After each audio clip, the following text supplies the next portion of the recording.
Hello and welcome to the channel. It is I, General Zod, here in the fandom zone, or the fandom car, as you guys can see. I'm here for another quick review. I have had to think about it, and everyone has created a Mandalorian review, but I'm a little behind the curve. I will have episodes 2 and 3 up tonight. Before I did my review, there's been a lot of buzz, right? A lot of people. So you got your people who are saying this is the greatest thing ever, okay? And I personally think they're wearing the beer goggles, right? The Star Wars lenses are back, okay? It was the same debate, but thank goodness, thank you, Jon Favreau. It was the same debate that the prequels had now. Is this the greatest thing of all time? Or are we just being thrown a decent product and satisfied with what we got? And saying, well, if this is the direction, then this is better than everything that's come before. And I think it's an intriguing and enlightening question that I will not answer in this video. I will answer in another video when I do my next video, the psychology of the fans. But for right now, I'm just going to stick with my Mandalorian episode 1 review. And I've talked in groups, I've talked with other channels, and it took me so long to do this review because I'm a huge fan of Second Street Marvel. And LB, if you don't know them, go check out The Lonely Banter and go check out Second Street Marvel's channels. But they had an interesting talk. And I've also had some people from the Phantom Menace that I talked to.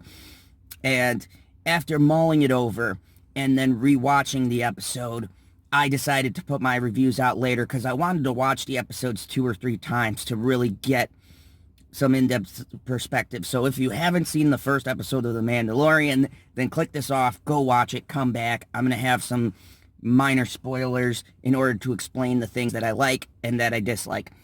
First of all, this show, I don't care what anyone says. There's been a lot of gripes about the spaghetti western feel and etc. I am a fan of westerns. I grew up with Clint Eastwood, The Good, the Bad, the Ugly, El Reno, and those type of films. Me and my father used to watch them. So when I saw the opening shots and the setup, I had the nostalgia, not for Star Wars, but for the good old days of sitting down with Dad, and he used to say, now son, this is cinema, and watch this if you want to rule the world. So, it was very nostalgic with the opening scenes. And Jon Favreau is brilliant, or Favreau, I'm sorry, Jon Favreau, is brilliant in his shots.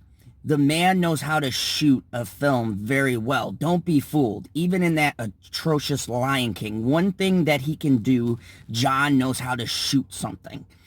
It is gorgeously shot. And anyone who argues that point is just being nitpicky and idiotic.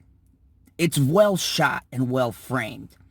And it hinges a lot on Pascal being able to, as the Mandalorian, convey a lot without speaking a whole lot, because the first few scenes of The Mandalorian is him expressing stuff without talking. Now, I'm gonna just dive right in to my overview, my pros, my cons, and all this. I just wanted to get all that out of the way so you know where this is going.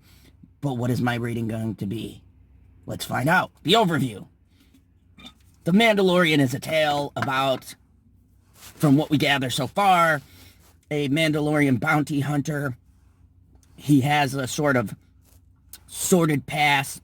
He's hired to get bounties, goes to this desert planet, and, turns in his bounties and then decides to go on this secret sort of mission They get these little bounty tag things, but this one just has a locator and nothing else.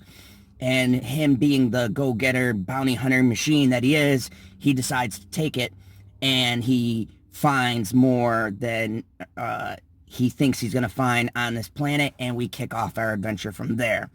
This first episode was great in setting up things. Now, most people complained about pacing. I would disagree with that. I think people are in a frame of mind where they want an hour show, which guess what? No show in the history of making shows is an hour unless you're talking HBO shows. They're only 45 minutes. You have to include commercials, okay? So you've never been watching an hour format show. You've been watching a 45-minute to 50-minute show. Even The Walking Dead at 2 hours just reaches an hour. So, we have the setup of this bounty hunter. And the bounty hunter goes on this mission to retrieve this package and gets more than he's bargaining for. And I'm going to try not to spoil it too much, but I do have to spoil certain scenes to tell you my pros. And one of my pros is the action, when it hits, is very fast-paced, very reminiscent of the old Star Wars. When I was watching it, I caught shades of, like, Revenge of the Sith action, right? We had come off the Attack of the Clones, which is arguably the weakest of the prequels. So when you get to Revenge of the Sith, it felt like that thing just moved constantly, a lot of climatic scenes in there. And so this had that dark, gritty feel. And to tell you the truth, they said, do we need a dark Star Wars? I think we do. We've had enough of the Disney crap that we've seen in the sequel trilogies. It was nice to have a gritty, grounded Star Wars, a dark and bleak opening into the world of a bounty hunter. Guess what, people? Bounty hunter is a dark profession. It was good to see a bounty hunter who is no-nonsense, brutal. Like, he will kill people. And I appreciated that, because if you're going to do a show about a bounty hunter, you've got to show his ruthlessness to establish the character. Now, the other pro of this is that I loved all of the actors. Even the blue guy, I've heard a lot of people, they call him Blue or whatever. I've heard a lot of people, comment about the comedy, but I appreciated it because it needed a little bit of levity.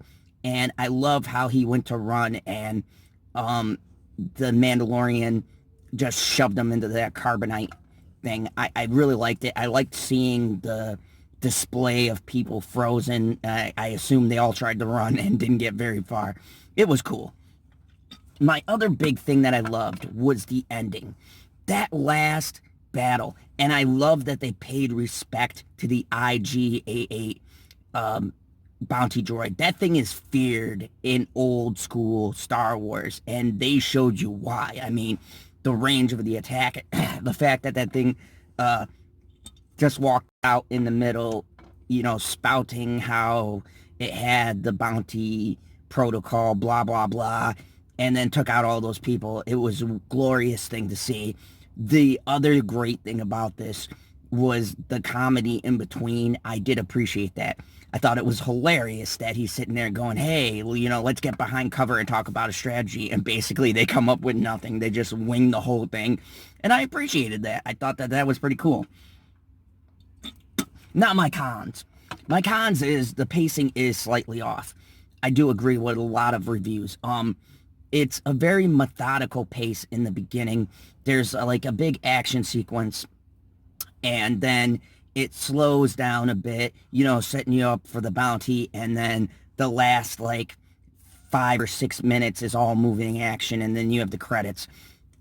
People complain about the length. I think the length is perfect, because it forces them, John and Dave, to get right to the story, and it gives them a chance to either screw it up or elevate it. And I think right now, this episode really elevated the action, because it's hard to set things up in a 20-minute format. It's really difficult.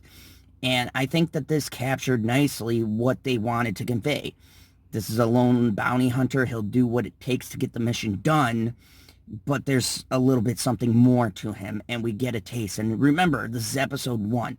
I hate people who condemn a show off the first episode to try to make some kind of like, oh, it's going this way or that. I say you always give a show at least 3 episodes because the pilot is set up, the second episode continues off of that, and the third really starts to catch its rhythm if you have a good show.